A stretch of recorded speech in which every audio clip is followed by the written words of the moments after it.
Yo, yo, yo, welcome to the Paulie Z Show, episode number 7. Lucky 7. Actually, my lucky number is 8. So next week will be a great show. This week won't be such a great show.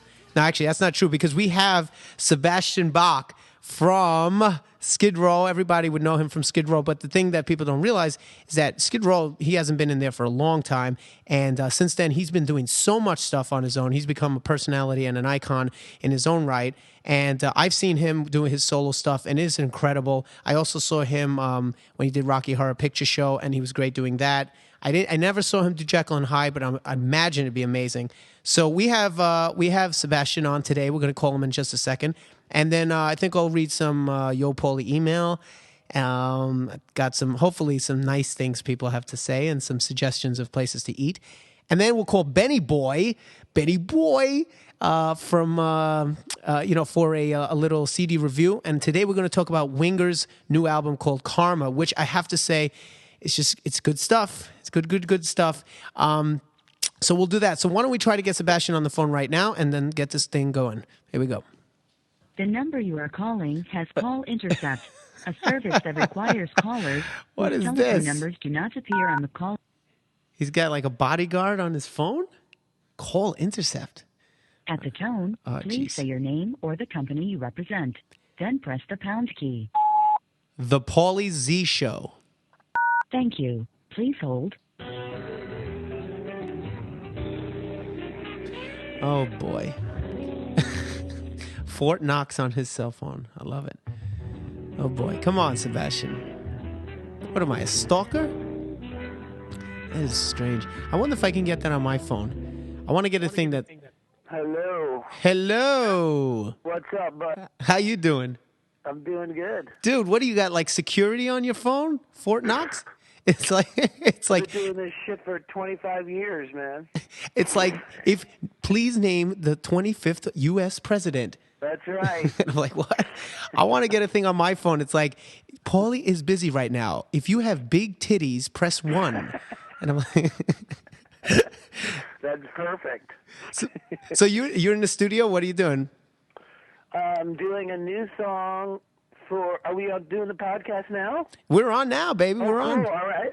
Is this live or taped? No, we're doing it. We're eventually we're working to get it probably live soon. But right now we tape it and then we send it out to podcast land. Yeah. So when is this going to be on? When can I put it on my site? This is going to be on or whatever. Probably tomorrow. We're usually pretty quick. So, and what I could do is I could text me the URL or whatever. Yeah. Well, cool. Actually, I'll only text you if this interview comes out good. If it comes out like crap, then you'll never hear from me again.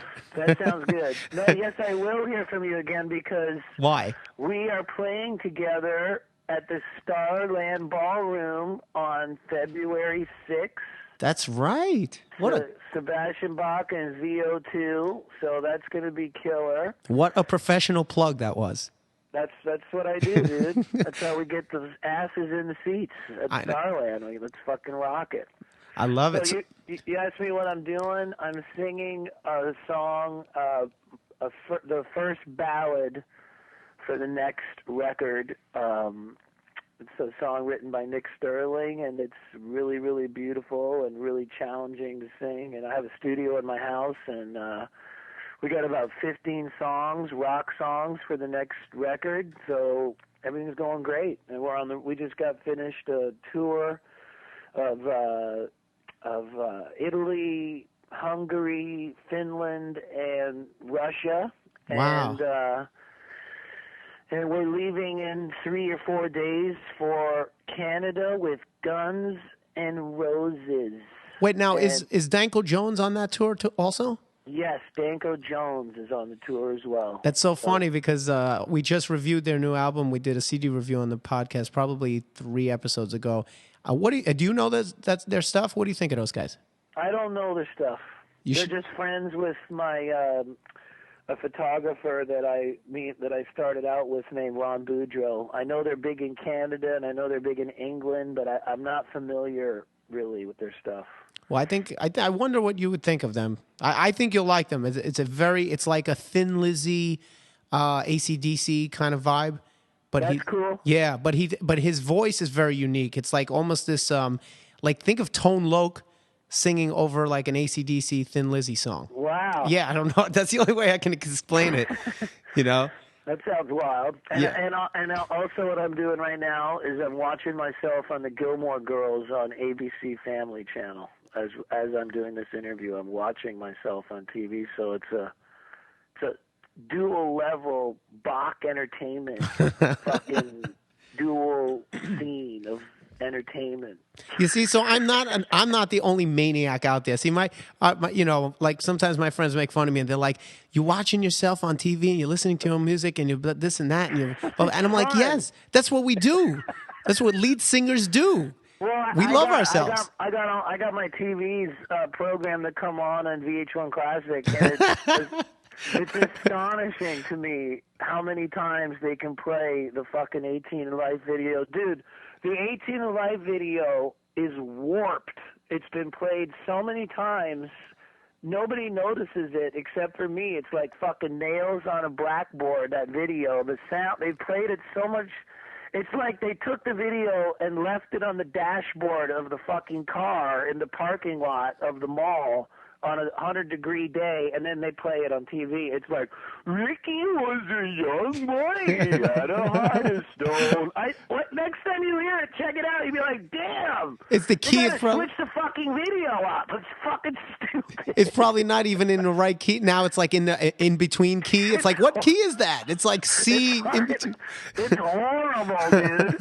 When I was doing that show Forever Wild, they used to have the Scorpions video of Rocky Like a Hurricane, and it was all fucked up. The left channel of the video was out, so there was no lead or anything in the beginning. I told them this. I go, "There's something wrong with your video." And they're like, "Damn." There's like da-da-da, da-da-da, and then way in the distance. I noticed too, like sometimes when you watch, like when I'm watching VH1 Classic and I see, old videos, you can see also the speed of the tape. It's not only the sound, but it's also there's like something warped in the speed. And they don't bother to get like a fresh copy, and it's like on TV and it's all fucked up. And like I have a perfect copy of 18 and Life in my living room. If they want me to send them a copy, I'll do it. But it's like, doesn't somebody handle this shit? Like, well, why don't you just start your own, television network? I'm there. There you go. Start your own TV network, and then we can, we'll broadcast from your basement. With all like the original. Hall. Right. Have you seen that? That's actually a pretty good show that he's got going. The Daryl Hall thing. That's the way it's going. Like I've been trying for years to figure out how to deal with the internet because it's so different than how I started out, and I never foresaw this coming, or I don't know really how to figure it all out. And Daryl Hall doing that, like I record all of our shows as professionally as I can from the board digitally and all that, and I've been just putting audio up on my site, like streaming it live from the concert, and I think it's cool to do that, like a bootleg, like trading tapes and we do new songs in the set that we've never done. So I think like right now I'm going to go post a good quality version of one of the new tunes so people know it. Because like people do get their music from the internet now, like 100%. Because when we play live, the Angel Down songs get just as good a response. Not quite as good as 18 Life, obviously, or I Remember You, or Youth Gone Wild, especially. Youth Gone Wild is fucking crazy. People go nuts for that. But they get just as good a response, pretty much, as the old tunes, and I can only attribute that to my MySpace page or the internet, So it's pretty cool that I can use it to get out the music as the same way as getting totally ass raped and fucked at the same time. well, I have it's funny you mentioned that because I have a question for you. Ass raped? No, not ass raped. That's not funny you mentioned that. I expected you to mention that. I was this interview wouldn't be complete unless you said ass raped. But I was, when we were putting out our second, we have 3 CDs, and when we were putting out the second album, which is Ain't It Beautiful, this was before we were Z-Rock or, the TV show or any celebrity status or whatever. And so, we were still fairly underground and local. And the songs, almost every song on that album, we played live first. We were playing them in our set for probably a year and then recorded, and the vibe was incredible. Yeah. And then... That's how, yeah. Well, no, I was going to say, so what happened was then the next album... Because at that point we already had a first season of Z-Rock on TV. People knew who we were. We were on the map, so to say, and we wanted to do the same thing. And it was decided by like management and our producers and everything. It was like, look, if we start playing this stuff, it's going to get out, and then it's going to dilute the release of the new album. And that was a big struggle for us because we were like. But it's probably going to get out anyway. I mean, people. How do you stop people from taping it? Telling you not to play new music during your show because it would dilute the release of your record. Right. Really? That was the consensus that we decided. Okay, we didn't want people necessarily to hear stuff in a crude manner, because the thing is, maybe your recordings are pretty good, but we didn't have the the means to do a really nice recording that could go up. You see, you're putting your stuff up, which is very different than someone YouTubing it or taking a cell phone and then putting it up. Here's the way I look at it too, dude. It's like every single fan puts up whatever they want on YouTube. Like, it doesn't matter if it's distorted or sounds like poop. Like, it doesn't even matter. And millions of people are seeing that, or maybe thousands. I don't know. But, no, we'll say millions. I like that. Okay. Millions. So when I put up a live version that sounds better, I'm just like, I want fans that care to be able to at least hear a version that sounds halfway decent to combat all the cell phone stuff, Oh yeah. But do you worry? My question is, do you worry that, like, if you're putting like one of the new 15 songs, right, that's gonna come out, and you play that at the Starland with us on February 6th, by the way. Right. February 6th at the Starland, Sebastian Bach and ZO2. If, let's say, you play some of those new songs and then you put it up, now people know the songs. Now, I understand that concept because now they get into the songs, and that's what we wanted to do.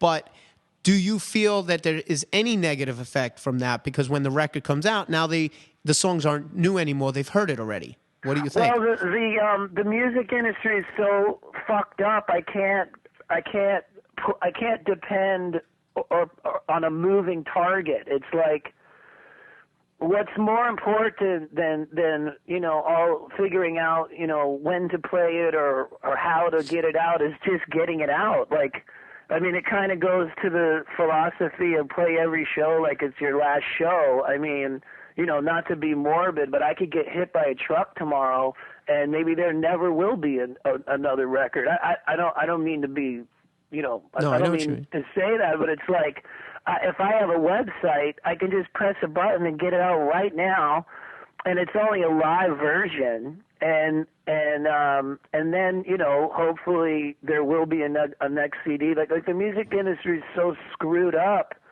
I almost don't want to even rely on anybody but me, even though I am doing another record.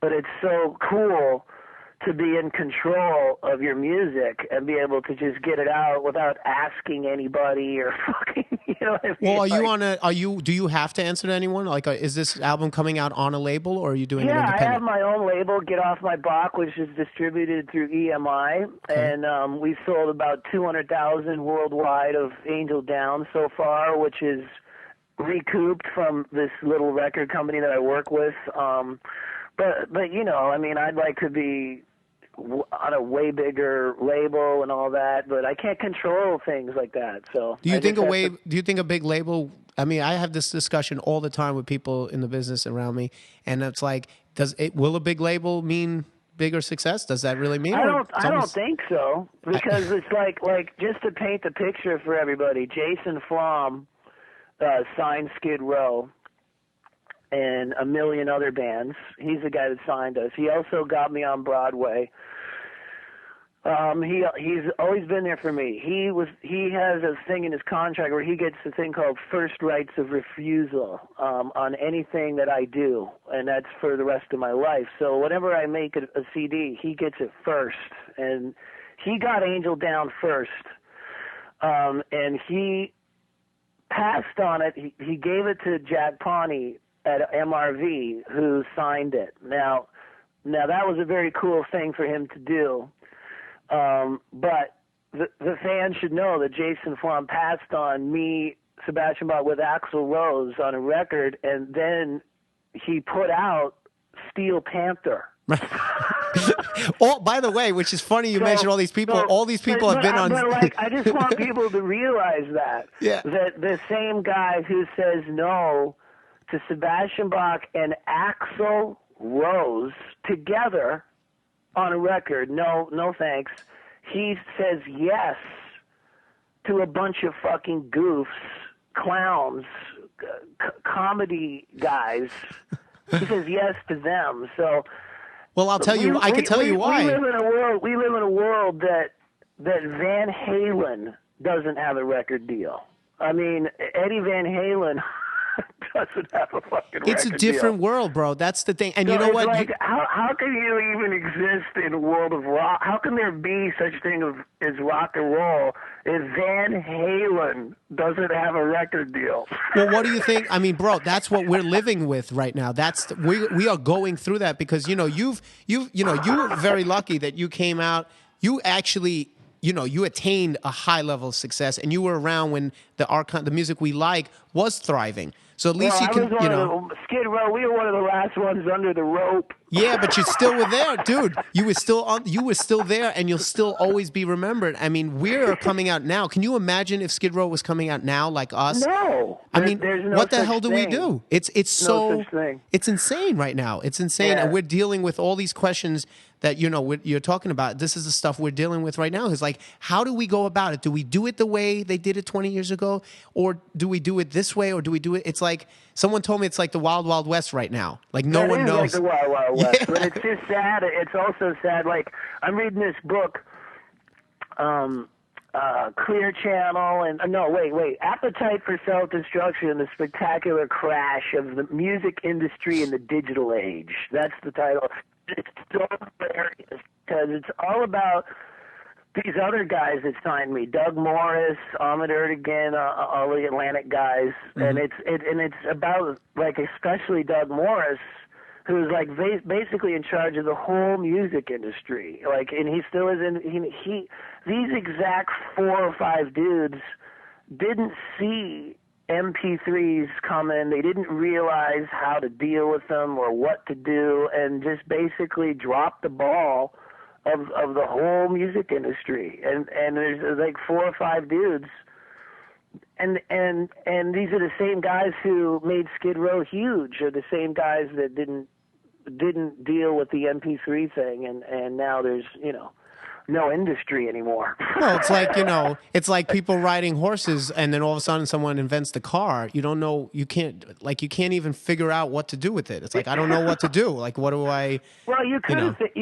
figured it out if you were in charge of it at the beginning. But once the cat's out of the bag, once somebody gets something for free, they're never going to pay for it again. Right. I mean, when was the last time you went to a porno shop?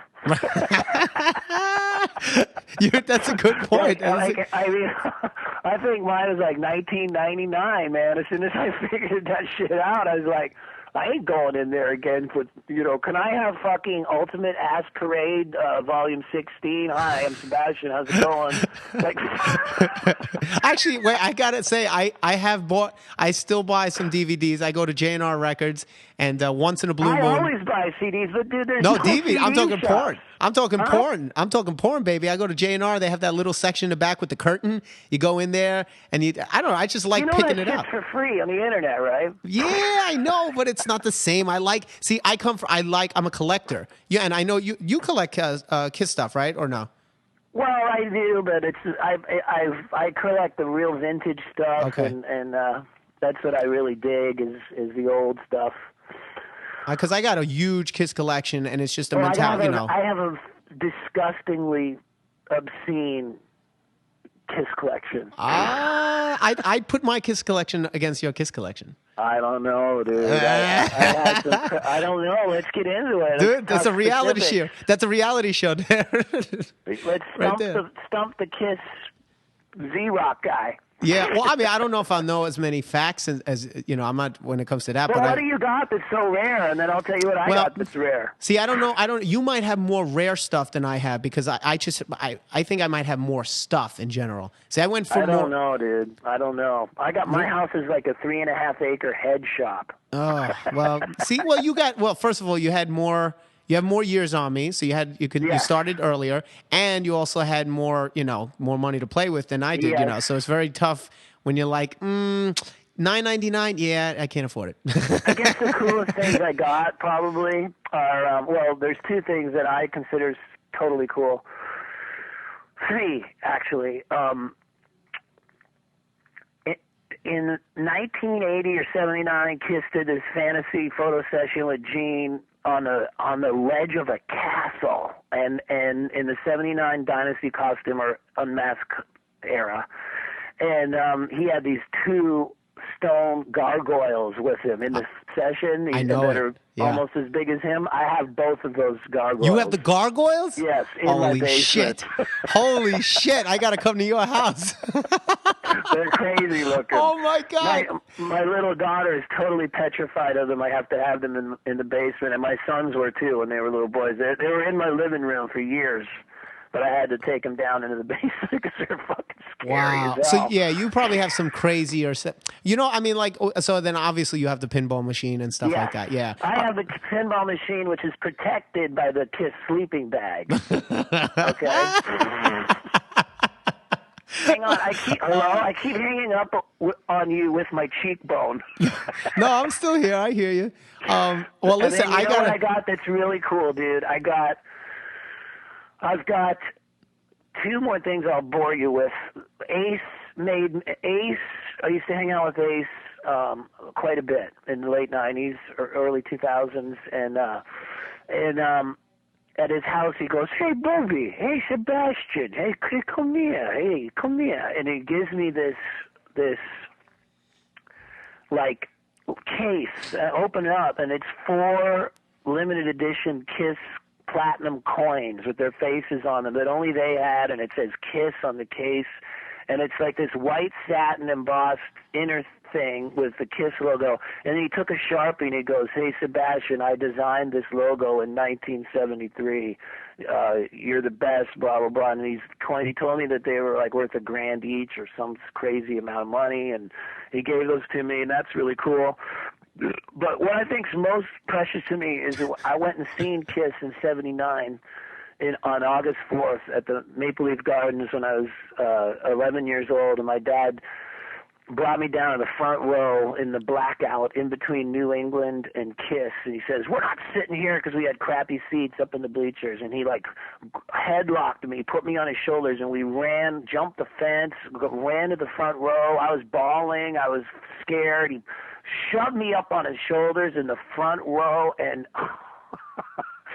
I got my head blown off by the heat and everything. Anyways, my dad was a professional photographer. He had a 35 millimeter camera that night. He shot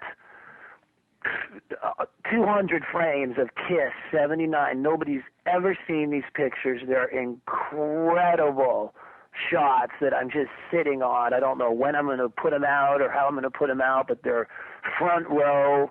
That whole night, the Gene flying through the air, Ace, all this totally amazing photos that nobody's ever seen. So I'll put them out someday for all you Kiss freaks out there. Yeah, there's a new book. Did you see the new soft cover book that came out? Vintage photos of vintage shots. I just saw the cover online. I'm going to get that for sure. Where can I get that? I don't know. I actually got it from. I had a whole bunch of new Kiss stuff from the new catalog from my family for the holidays. So that was one of the things. But there's some great shots in there that I've never seen. I love all that. Yeah, you would love it. Well, I think, then, all right, listen, you got me beat, all right? You happy? All right, but I got a pretty nice, I have a killer Kiss collection. It's not as big as yours or as impressive, but for the layman Kiss collector, I think I got him beat. But I got to come over and check out those gargoyles. Are you kidding me? Dude, now you're in Jersey, right? Yes, sir. How do you like Jersey? I love it. It's all I know. My house in Jersey is the house I've lived in the longest in my life of any house. When I was a kid, we moved. I lived in 3 countries before I was 10 years old. So when I made it big, I said, I'm not moving anywhere, dude. But this is not the house you grew up with, and like your family. You bought this house and then stayed there. Oh yeah, I grew up in Canada, so I bought this house as soon as Skid Row made it. Doc McGee told every one of us, you guys are all buying homes right now because you may never be able to again in your life. That's a smart move. We're like, woo, Skid Row, dude, whatever, woo, Skid Row, fucking yeah. Dude, that was some good advice, because I'll be honest with you. That was the best advice I ever got in I my wanted life. to buy a house for like between Z-Rock season 1, season 2, and we're just so busy and like paying back debt. It was like we had so much debt. Oh yeah, but the thing is, we had to pay back debt from previous records and stuff like that. Yeah. So I said, next as soon as season 3 comes out or whatever, and now we're actually looking. I don't know if you know, but we're looking to upgrade to a bigger network now. So it's a bit of a hiatus. But as soon as 3 is ready, I'm house hunting. Are you crazy? You got to do it because it is true. It's the most smartest, best thing you could ever do. Yeah. So well, of course. There's so many musicians I know that are fucked up and they don't got nowhere to live and live in a car or on the beach or in a tent. Well, yeah, that's what I'm saying. I can't be that guy. But you still gotta find the right deal. I mean, you have to be able to put the down payment, especially now. Now it's tough. I don't know when you bought it, but right now to get Well, I wouldn't probably still be here without Broadway and reality TV. So I don't want to. It's not music that's kept me here, unfortunately. Well, that's another interesting thing, because people ask us all the time. Obviously we're on the map because of Z-Rock more so than ZO2, and it's helped ZO2 tremendously. But people, when I get stopped in the street or something like that, they're like, oh, you're from that show Z-Rock. I love that show, blah blah blah. And I had this conversation with Dave Navarro, and he asked me, he said, do you think the show helped you more or hurt you more? And I said, definitely helped, because we were up and coming. No one knew who we were quite yet. And I said, why? And he said, well, when I did TV, it was very interesting, because people started to know me as a TV personality. They didn't even know, like my friend. I know people older. 100%. You know what I mean? I know 100% what he's saying. Obviously, I've done a billion of these TV shows, but the fans have to understand when they don't fucking buy fucking CDs anymore. Like, how the fuck are we supposed to pay our mortgage? Right. How do I pay for my 21-year-old son to go to Rutgers when it's my job in life to make something that nobody fucking buys? It's like it's a whole. Like, to be honest with you, I would, if it was up to me, I would never do another TV show again in my life. And I'm just about to premiere on February, I think it's February 9th or February 14th, on Celebrity Fit Club Boot Camp on VH1, which is pure mayhem. When you see this show, if you thought Supergroup was bad, this is probably the worst Sebastian Bach. Oh boy. Like, I just told everybody in the world to fuck right off. Yeah, but why are you doing Celebrity Fit Club? You're in shape. Why are you doing? Actually, no. I have totally, since you saw me last, I look completely different than that. I'm not allowed to tell you. I have lost a ton of poundage, weight. I've lost a ton of weight. I'm not allowed to say how much, but I'm definitely totally. I'm glad I did the show. It was a really, really good thing for me to do. I totally learned a lot. I learned. The most thing I learned is how to eat right. I didn't really know.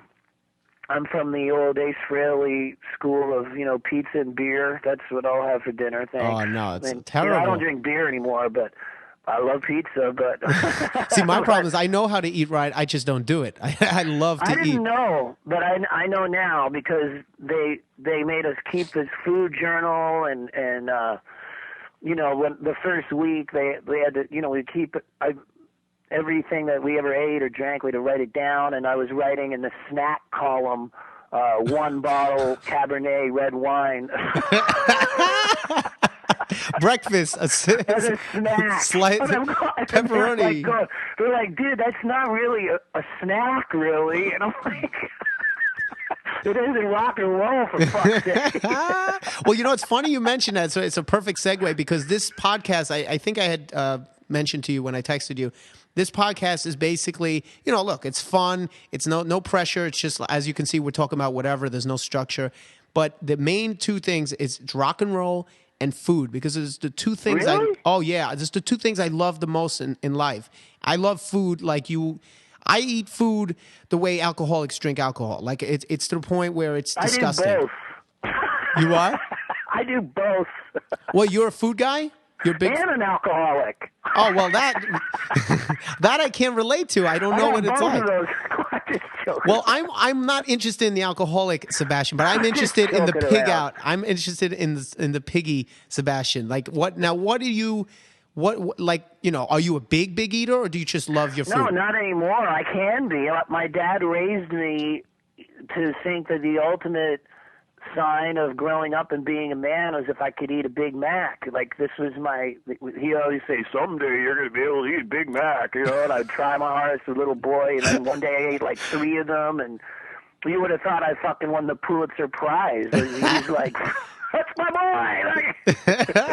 Look, Dad, I'm going to be obese when I grow up. That's the same way. It's amazing that I'm not 400 pounds because the way I eat, it's ridiculous. My brother's like that too. And Joey, the whole band, we eat like crazy. Well, how old are you guys? 18. Yeah, I mean, I don't know how old you guys are, but... No, we're not, we're... You're like late 20s, 30s, is that what you are? Yeah, like that? Yeah, late 20s, like, yeah, well, that's fine.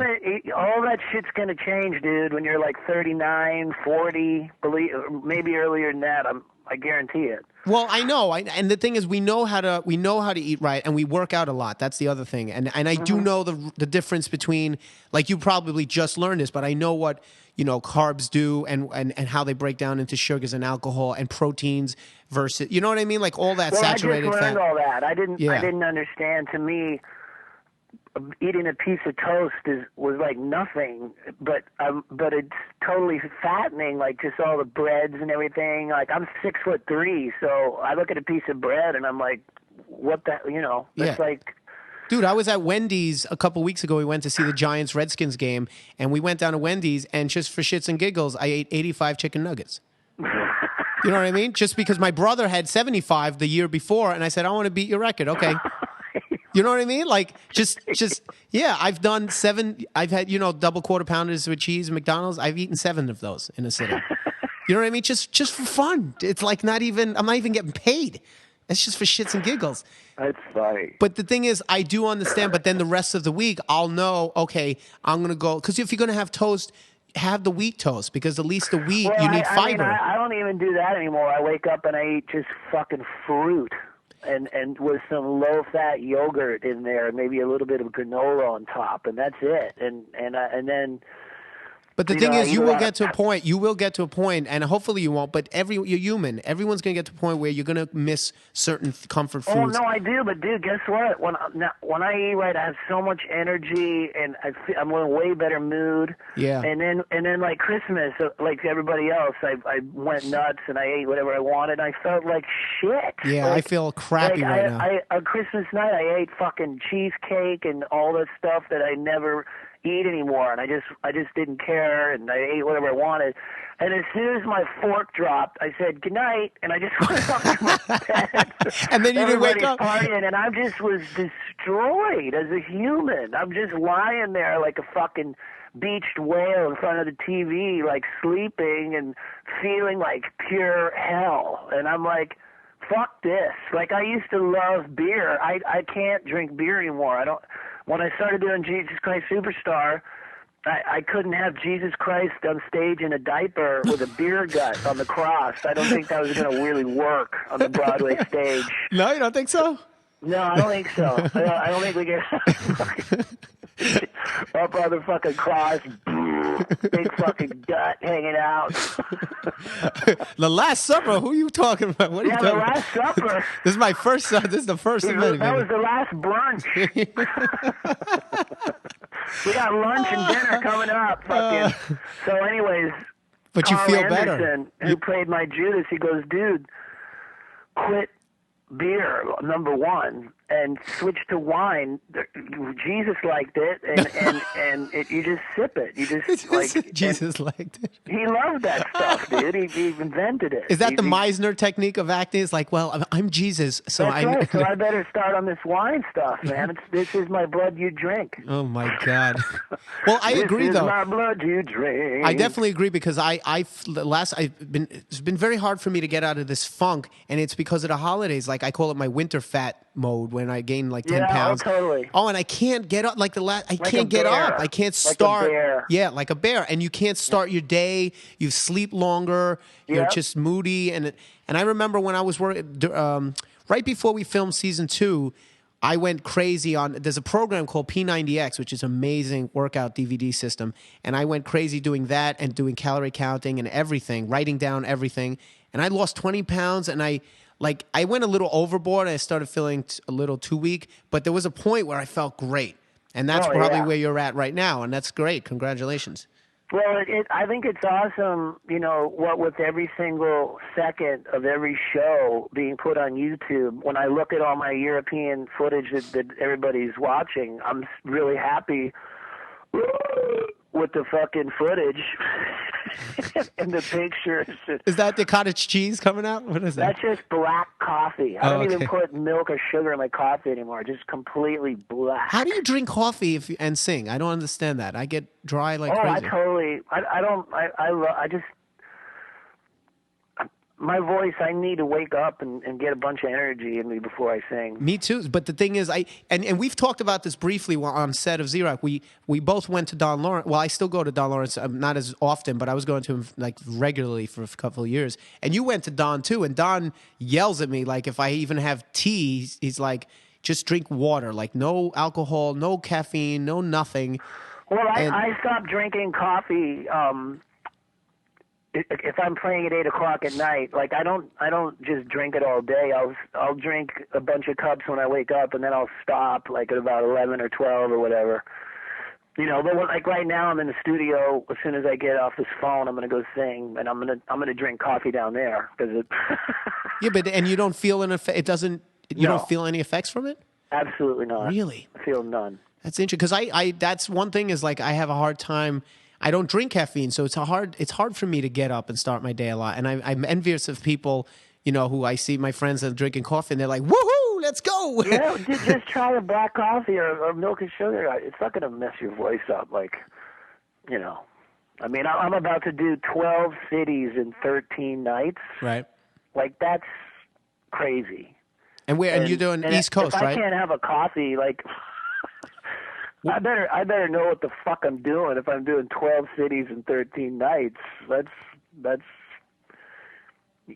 I got to have a stronger voice than like a coffee's not going to take me out. Right. Well, I'm just asking because, like I said, I do feel the drying effect, but and I've done it. I've sang on it, but I never drink anything other than red wine. Like if I drink even a shot, I'll notice that the next day. It's because everybody's always wanting to pour me shots of this and that, vodka or tequila or whatever. Like in Russia, we went out to dinner after the gig, and I was drinking my wine, and then the promoter's like, it's all about Russian vodka there. And I didn't have a show the next day, so I did a couple shots. The next day, I totally noticed it in my voice. Okay. The hard booze, it's totally awful. So then it's just a different reaction for different people. Have you been a coffee drinker in your life? Like maybe you're immune to it? Or... Well, I just need to get it up in the morning, dude. Yeah. I'll try, I mean, definitely when we were filming the show, getting up 4 or 5 every day for like 4 months. Oh my God. I never drink coffee, but I drank it in college and I drank it on Z-Rock. Because otherwise I was falling asleep in the takes. They're like, Paul, cut, Paulie's sleeping. Yeah. People don't realize the schedule of shooting television shows. Oh my God, it's crazy. Yeah, and that's the thing. You can appreciate it because you're doing the same thing. You're still doing your music. Reality shows, dude, whether you have a pack on you the whole time and then at night you go to bed and they're filming you sleeping, which is the most fucked up thing in the world. Like to put your head down on the pillow and then hear the whir of the camera like zooming in on I'm like, I can't fucking sleep. Like, get the fuck up. What, they really do follow you all like 24/7? Yeah. Wow. Not now, but when I'm shooting like Celebrity Fit Club boot camp, Yeah. you're gonna see the worst of me. Wow. Jesus. I don't know That's if what I it's could all deal with about. that. Yeah, I don't know if I could deal with that. I do a lot of goofy stuff at home that I don't want people seeing. Well, yeah. I mean, I was changing nude, like everybody else, changing my clothes, and I didn't realize there was a camera, filming all that. Oh my God. That's But whatever. insane. Well, listen, I know you got to get back to. I don't want to keep you all day, but and I really do appreciate it. This was such a great conversation. We could do this all day. But Cool. there is one thing I need to ask you because I ask all the guests. Yes. Like I said, it is a food thing. So I wanted to just ask you if someone comes to your neck of the woods in Jersey, where would you recommend? Give me a place, like one of your favorite places to go, and something you like to order. Your Well, I favorite would dish. have to say Manhattan. Okay. So nothing in Jersey. No, it's not. There was a restaurant called I Cavallini that I totally loved. Wait, there's one down in... Hey, babe. I can't... Have you been to El Cid in Jersey? El Cid? I've seen it somewhere. Oh, see, you got to go. Seen that. Dude, the guy from the Howard Stern show, Dan, who does the song parodies, I do a lot of stuff for Stern, like the Zeppelin parodies, Baba Booey stuff, whatever. Right. He takes me, we record, and then afterwards he takes me out to dinner, and he lives in Jersey, so he's taking me to a bunch of different places, but this place, El Cid, has got the most amazing prime rib you've ever had in your life. And it's protein. My favorite restaurants, dude, I love Little Italy. That's what I love. Well, where? Give me a place. I love it. Give me a place and a dish. The Sebastian recommendation. I love Little Italy, and they're all pretty much not really the same, but I don't have them all memorized, the names of them, but I love that. If you want, there's an incredible Indian restaurant called Tamarind. I've been there. In Manhattan that'll blow you away. That's unbelievable. There's Korean barbecues. Do you ever have that? Yeah, that's incredible. The one with the red and the green thing where you the lettuce with the kimchi, the hot cabbage, and the meat, and fold it all up. Oh my God, that's amazing. But that's dangerous when you're on a diet, man. Those places are dangerous. I haven't had it in a long time, but it's fucking good. Okay, now if you want probably the ultimate, there's the Brazilian. How do you pronounce chiaroscuro? I think it's chiaroscuro or something. Well, that's kick-ass, man. Yeah. There's one, I can't remember the name of it. It's amazing. Is it on like Park Avenue around there, like on the east side? So. No, because I went to one there that I think is called Rio. I think it's that could be. There's a couple of them in Manhattan. That's mind-blowing. I mean, where they just bring you every kind of steak and they cut it up for you and you eat it there. That's fucking crazy. The Italian restaurant we always used to go to in Skid Row with Doc and Scott McGee and Bon Jovi and Scorpions. We always used to go to Da Tommaso. Where's that? Well, it was walking distance from Doc's office, which was 240 Central Park South. Oh, uptown. Okay. It's like right near there. There's my favorite Mexican is probably Tio Pepe, but then what's the name of the other? Oh, jeez. Da Tommaso. See, that's the kind of scoop I want. I want to know. Tio Pepe is Tio amazing. Pepe. Okay. Yep. I was talking to. There's one that Axel took me to a bunch of times that is mind blowing. What the fuck's the name? In the city? Yes. Hang on. My wife will remember. Hey, darling. We're gonna get the scoop Babe. right now. Where does Axel and Sebastian? Where did Axel take us? The Mexican restaurant. What's the name of it? What's it called? Oh, La Esquina. La Esquina. L''ESQUINA. La Esquina. Okay, that's in Soho, right? Yeah, it's fucking amazing. You got to go downstairs into where the cool people are at. Will they let me in?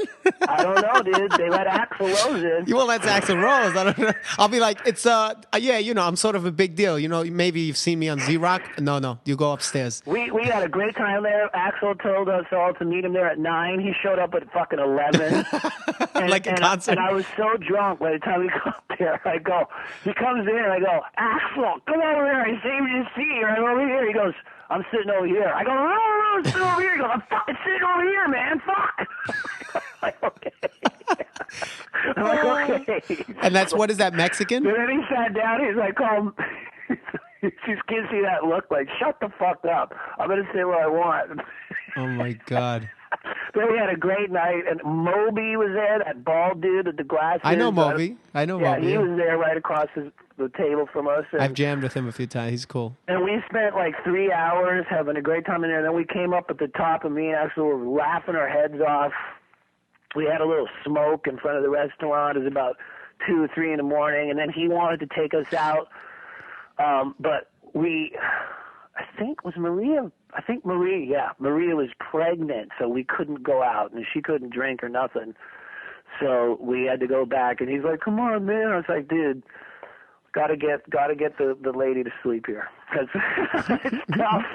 Well, all right. It's tough leaving Axel in the street, like, wanting to go party, and I'm like, I can't do it, dude. Why didn't you invite him home? You should have said, come back to the place. We'll play Wii, Guitar Hero. No. There's a family time. Okay. Family time's family time. Well, listen, I'm going to check that place out. La Esquina. Yeah, and because it's funny, Eddie, you obviously, Eddie Trunk, you guys are friends. Eddie and Mike Portnoy were telling me that, Portnoy was telling me that there's a place called Vincent's in Little Italy that he says that's their favorite place to go.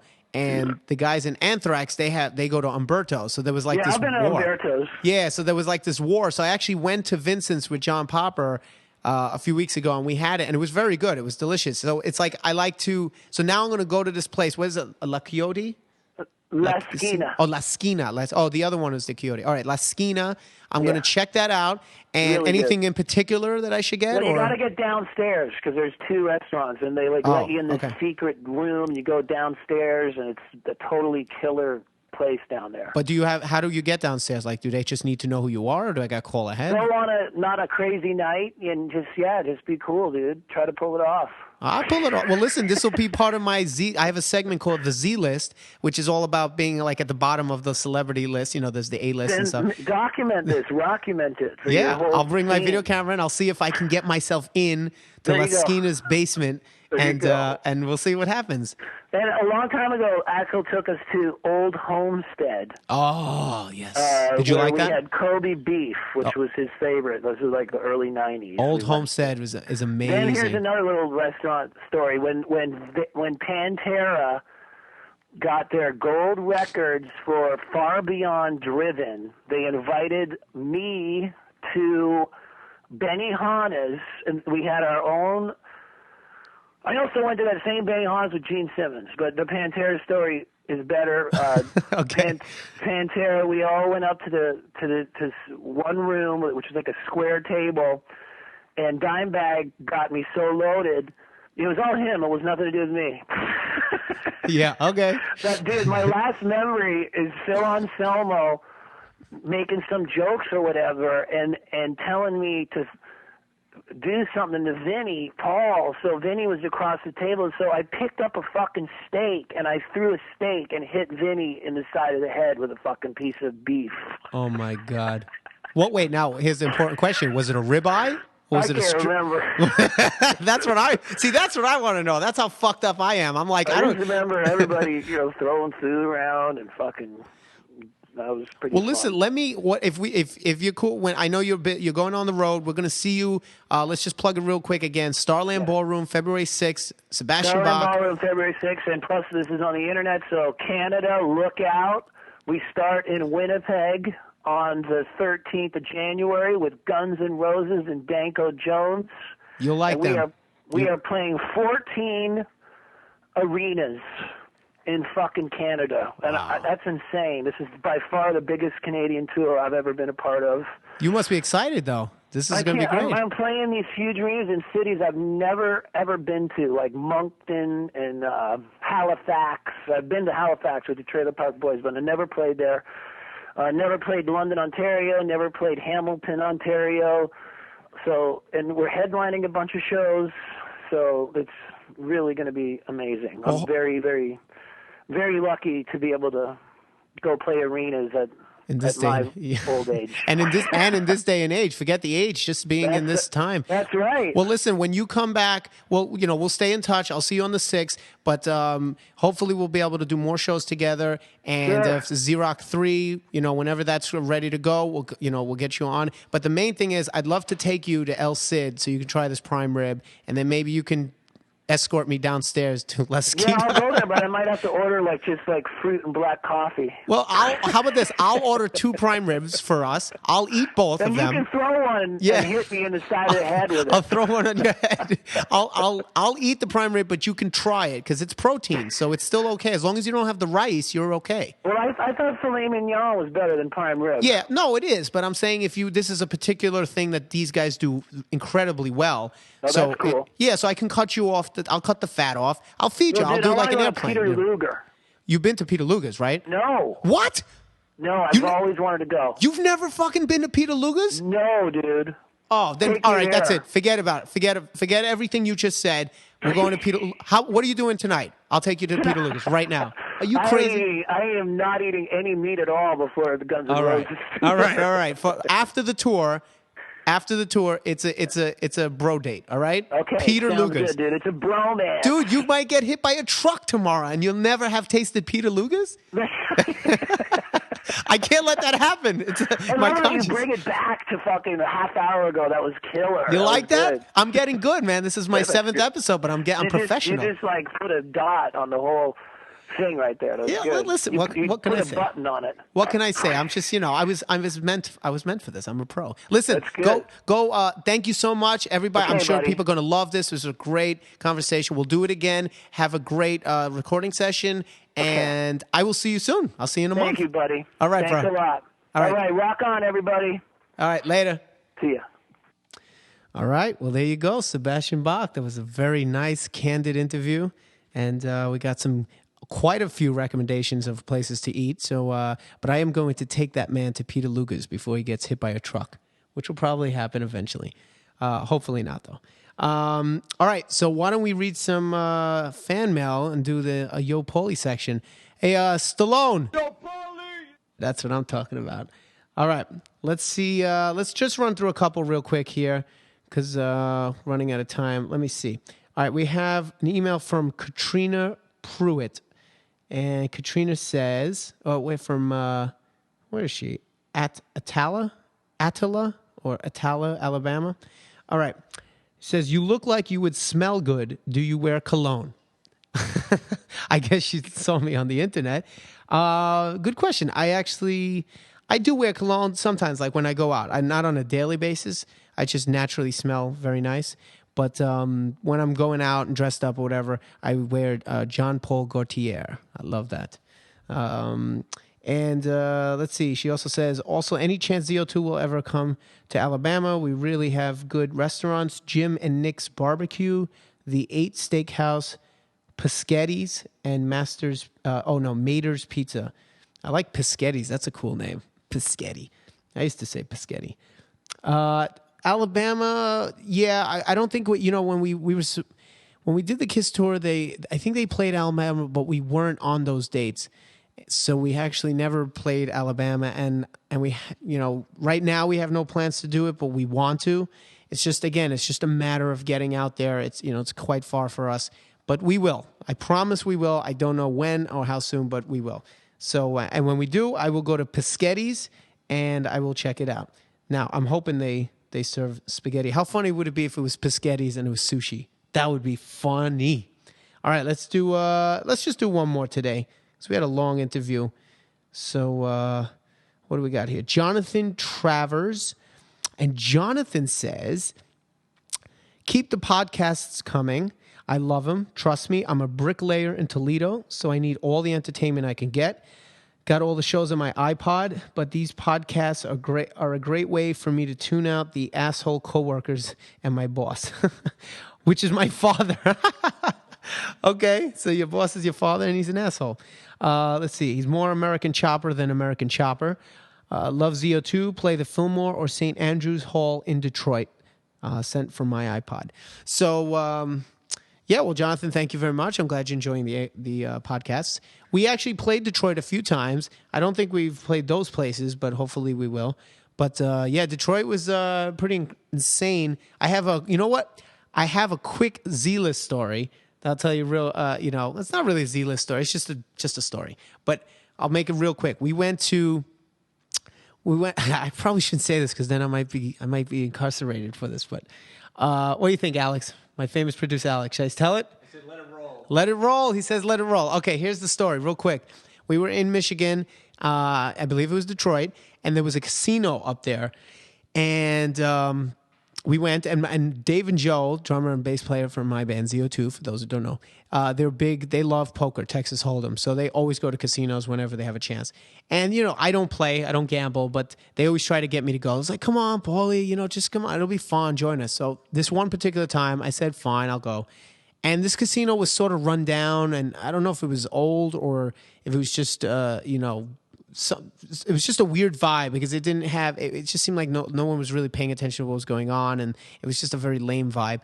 And we sit and we're playing Texas Hold'em, and I have this guy next to me, and I'm very, very timid when I bet. I don't bluff and I don't do anything crazy. So I wait until I have a good hand and then I bet. The problem with that is that people figure that out real quick, so that they know if you're betting, they're not going to bet. Well, I had this great hand. I think it was a full house or a straight flush. It was amazing. And I went all in, and it was probably like the only time I did anything aggressive the whole night. And the guy next to me is like, yeah, I'm sure I'm going to match that. Dude, you're shaking over here. Your hands, and my hands were literally shaking, and I had a big smile on my face. I'm like, woo. And the guy was like, I'm out. Everyone at the table was like, yeah, I'm out. I'm like, no, what are you doing?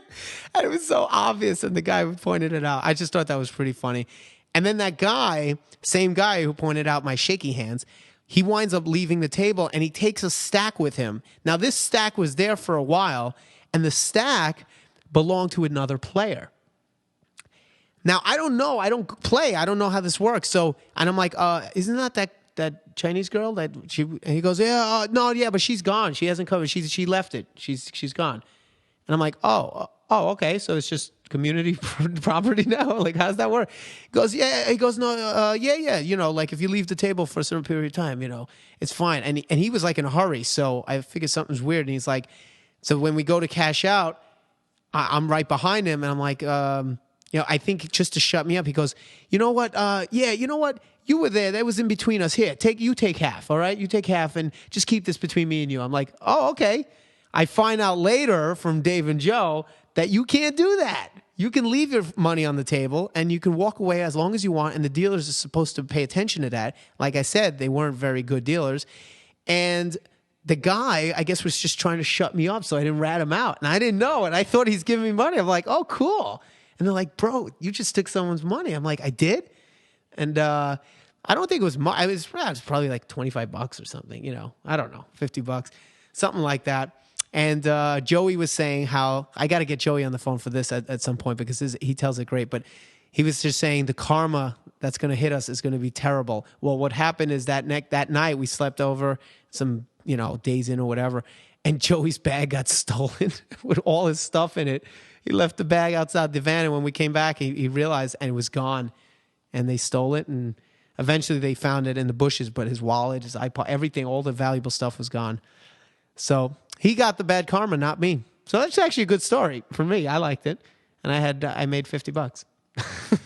Anyway, I apologize if Chinese lady, if you're listening to this podcast and you were missing money from the casino in Detroit, I apologize, and I'll send you some ZO2 swag to make up for it because I spent the money, so I don't have it.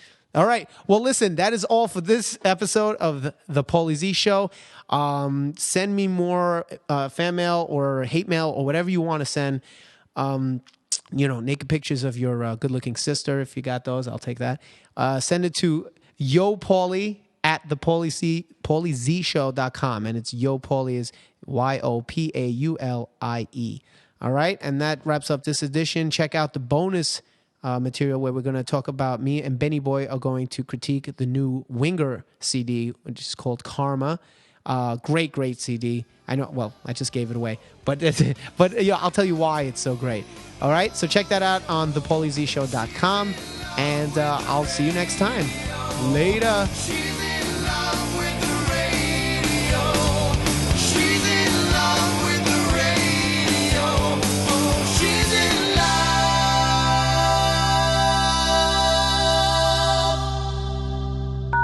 Thank you. Please hold.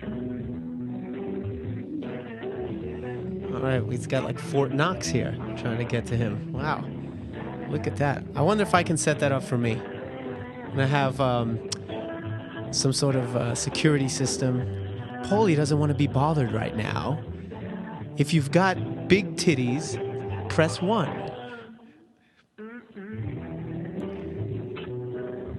What kind of music is this?